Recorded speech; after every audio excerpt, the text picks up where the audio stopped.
आपकी जुड़ी और वहां से 4 बार इनकी आवाज अगर विधानसभा में गूंजी तो आपके लिए गूंजी और वो कांग्रेस पार्टी ने हिस्सा दिया, मौका दिया तब गूंजी। मेरे युवा साथियों, मेरे बड़े बुजुर्गों, मैं तो एक चीज कह सकता हूं, आप इस बारी मौका दोगे 25 तारीख को तो आपके लिए संसद के अंदर आवाज अगली बार गूंजने के लिए आपके लिए काम करेंगे। और वक्त बड़ा नजाकत का है। आदरणीय चौधरी भूपेंद्र सिंह हुड्डा ने जिस तरीके से हमारे प्रदेश की तरक्की का काम करा था, जिस तरीके से कांग्रेस पार्टी ने देश का विकास करा है, आज वर्तमान के अंदर हर एक आदमी के मन के अंदर, जहन के अंदर ये भावना है कि भाई आने वाली सरकार चौधरी भूपेंद्र सिंह हुड्डा जी की कांग्रेस पार्टी की सरकार होनी चाहिए और आपकी और हमारी मिलकर एक सरकार बनेगी। मैं कह सकता हूं कि जिस तरीके से पिछले 10 साल के अंदर आपके और हमारे स्वाभिमान पे चोट मारने का काम वर्तमान की सरकार ने करा है, आपको एक मौका मिल रहा है, इस मौके को चूक मत जाना।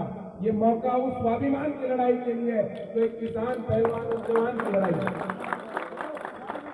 और जिस तरीके से इन लोगों ने हमारे पे संघर्ष बढ़ाने का काम करा, अक्सर इन लोगों ने कोई ना कोई काम ऐसा करा जिसकी वजह से आपको और हमारे को परेशानी रही। मैं तो कह सकता हूं कि आपके युवा साथियों के लिए एक शेर कहते हुए अपनी वाणी को विराम दूंगा, बाकी आगे पिताजी बोलेंगे। शाखों से टूट जाए, शाखों से टूट जाए वो पत्ते नहीं है हम, आंधियों को कहो तरह अपने औकात में रहे। और साथियों, ये कहते हुए अपनी वाणी को विराम दूंगा और आशा करता हूं कि 4 तारीख को यहीं पे मिठाई खाने के लिए यहीं पे आने का मौका मिला। आपको तो बहुत बहुत धन्यवाद।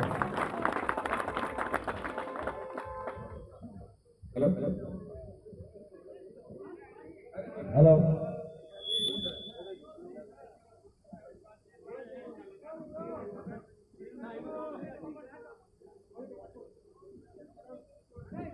आदरणीय चौधरी सिंह मान जी,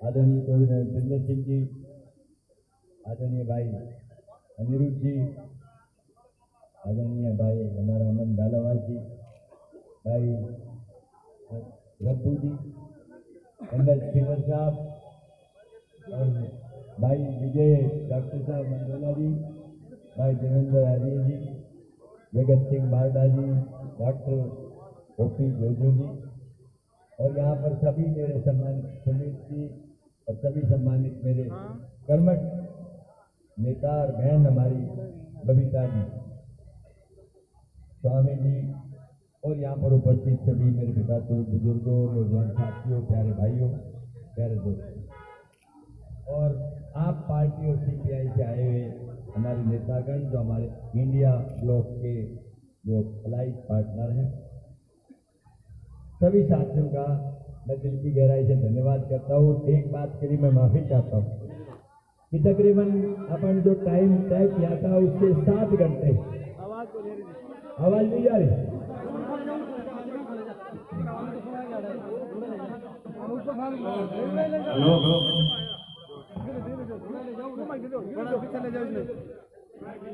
हेलो हेलो भाई,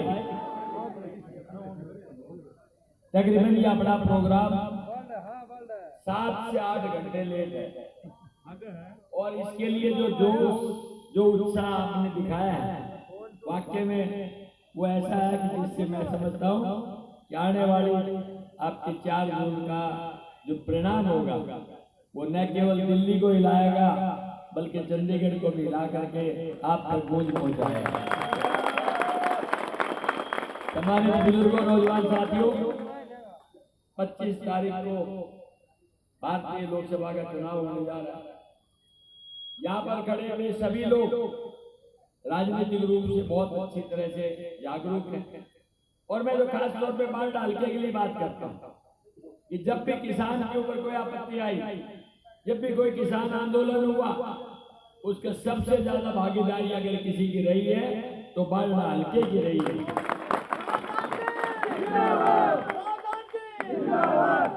और उसी की एक पहचान, चाहे कादमा रहा हो, चाहे मलयाली रहा हो, हमारे किसान भाइयों ने शहादत दी। और अब के पीछे आपने देखा होगा 1 साल तक आंदोलन चला, 700 से ज्यादा हमारे किसान भाई शहीद हुए और फिर इस भाजपा की सरकार को आपने मजबूर किया तीनों कानूनों को वापस लेने के लिए। लेकिन एक शब्द उस सरकार से आज तक किसान के हित की बात कहने का नहीं आया, एमएसपी की बात कहने का नहीं आया, बल्कि उस किसान का वो अंदाजा हुआ जो किसान इतना हृदय विशाल है कि सूखी धरती का सीना चीर के अनाज पैदा करना जानता है, गरीब को पसीने से सींच करके पेट अनाज पैदा करके पेट भरना जानता है। उसको अगर कोई परेशानी है तो इसकी सरकार के कान पर जू नहीं रहेगी। यही हाल हमारे इस प्रदेश के अंदर उन नौजवानों का है जो आज बेरोजगारी की मार से पीड़ित है। एक भविष्य देखने वाला व्यक्ति जब ये पूछता है कि मेरे भविष्य में जवानी में क्या है, तो नौकरी की अपेक्षा करता है तो उसे शून्य नजर आता है, क्योंकि सरकार ने नौकरियां बंद कर दी। एक आशा थी कि हम फौज में जाकर के हर घर से एक जवान और एक किसान की हमारी तकरीबन भूमिका रही है। उन फौज के भाइयों को भी अग्निवीर की योजना दे करके मायूसी में धकेल दिया। और वो ऐसी योजना है जहाँ 75% बच्चों को वापस भेजने के रिजेक्ट करके और 25% रहेंगे। कौन जानता है किसके भाग्य में 25% का हिस्सा क्या हुआ। और वो बच्चा जो आ गया 18 साल में भर्ती हो के 22 साल में, उसका भविष्य कहीं नहीं है। सरकार की कोई नीति नहीं है जो ये कहे कि रिटायर होने के बाद आपको इसका ये बेनिफिट मिल सकता है। तो एक सबसे मैं समझता हूँ कि मायूस करने वाली योजना है, जिसका कांग्रेस पार्टी ने एक आश्वासन दिया है हमारे घोषणा पत्र के माध्यम से कि जिस दिन आपकी सरकार आएगी सबसे पहले अग्निवीर को समाप्त कर दिया जाएगा। उसके बाद आपने देखा सरकारें बदलती रही, नेता बदलते रहे, कुर्सियां बदलती रही, मंत्री और मुख्यमंत्री प्रधानमंत्री बदलते रहे, लेकिन ऐसा प्रधानमंत्री नहीं आया कोई जिसने पूरे देश को ऐसे हालात के अंदर धकेल दिया कि जहाँ गरीब और गरीब और अमीर होता चला गया। दुर्भाग्य इस बात का, जिस हरियाणा को हम आर्थिक रूप से मजबूत मानते थे, चौधरी भूपेंद्र सिंह हुड्डा के टाइम पे हरियाणा जीडीपी में एक था, इन्वेस्टमेंट में एक था, रोजगार में एक था, विकास में एक था। आज वो सारी बातें जीरो हो गई है। जीडीपी सबसे नीचे चली गई है, बेरोजगारी सबसे ऊपर चली गई है, महंगाई आसमान को छूने लगी है। और जहाँ तक हमारी बहन बेटियों के मान सम्मान दे करके उनको प्रोत्साहित किया जाए कि खेल के मैदान में जाएं, न केवल अपने देश का बल्कि दुनिया के अंदर कोई दुनिया का नाम रोशन करें। ये वो बच्चे हैं हमारे, ये वो हमारे नौजवान भाई हैं जिन्होंने जाकर अंतर्राष्ट्रीय खेलों के अंदर हमारा नाम रोशन किया। उनके साथ कितनी बदसलूकी हुई, किस तरह से दिल्ली में उनका एजिटेशन करना पड़ा, लेकिन सरकार आज तक उनके बारे में एक भी शब्द नहीं बोली। ऐसी सरकार से क्या अपेक्षा करेंगे? इसलिए जरूरी है कि एक बदलाव का माहौल पूरे प्रदेश में चला हुआ। और मैं गारंटी से कह सकता हूँ कि एक अंडर करंट था, वो अब सुपर करंट बनने जा रहा है। आने वाले 4 जून को बड़े ऐतिहासिक आश्चर्यजनक परिणाम देखने के लिए मिलेंगे हिंदुस्तान में, और हरियाणा के अंदर कांग्रेस की सरकार बनने जा रही है। क्योंकि ये इतने नापाक है जो आम आदमी के हित और अधिकार की बात नहीं करते, सिर्फ अपने स्वार्थ की बात करते हैं। इनको जाति में बांट दो, इनको धर्म से बांट दो, मंदिर और मस्जिद में बांट दो, और जब भी कोई इश्यू आता है ऐसा, उसको डाइवर्ट करने के लिए कुछ और कर दिया जाता है। बहुत दिन पहले तक तो राम जी का नाम लेते रहे और कहा कि राम जी के नाम पे वोट ले लेंगे, लेकिन वो चला नहीं। क्यों नहीं चला? कि राम हमारे सबके दिल में है। कौन व्यक्ति ऐसा जो राम को नहीं मानता? फिर राम पे किसी एक पार्टी या व्यक्ति का अधिकार है? उस बात को लेकर के जीरो हो गया। इसी बात को लेकर के इनके पास कोई मुद्दा नहीं है, इसलिए ये सिर्फ भटकाने का काम कर सकते हैं। कभी किसी छोटी बात पे, कभी किसी दूसरी बात पे। आपको बड़े संजीदगी से सोचना है, पटने की जगह नहीं है, क्योंकि हमारे पास इससे आगे इंतजार की भी वक्त नहीं है, क्योंकि ये बहुत महत्वपूर्ण चुनाव है। अगर इस चुनाव में हमसे चूक हुई तो हो सकता है दोबारा चुनाव में मतदान करने का आपको अवसर ना मिले। जो तानाशाहीपूर्ण प्रवृत्ति इस सरकार की आपने देखी, क्या आपने इससे पहले किसी वर्तमान मुख्यमंत्री को जेल में देखा? क्या किसी आदमी को आपने मुख्यमंत्री को जेल में देखा? इस सरकार के अंदर दूसरा मुख्यमंत्री बिल्कुल अपने घर को छोड़ करके पीछे के दरवाजे से चोरों की तरह भटके गया, उसको मजबूर कर दिया गया, संवैधानिक संस्थाओं का दुरुपयोग किया गया। लेकिन जब बात किसान की एमएसपी की आती है, ये बात नहीं करते।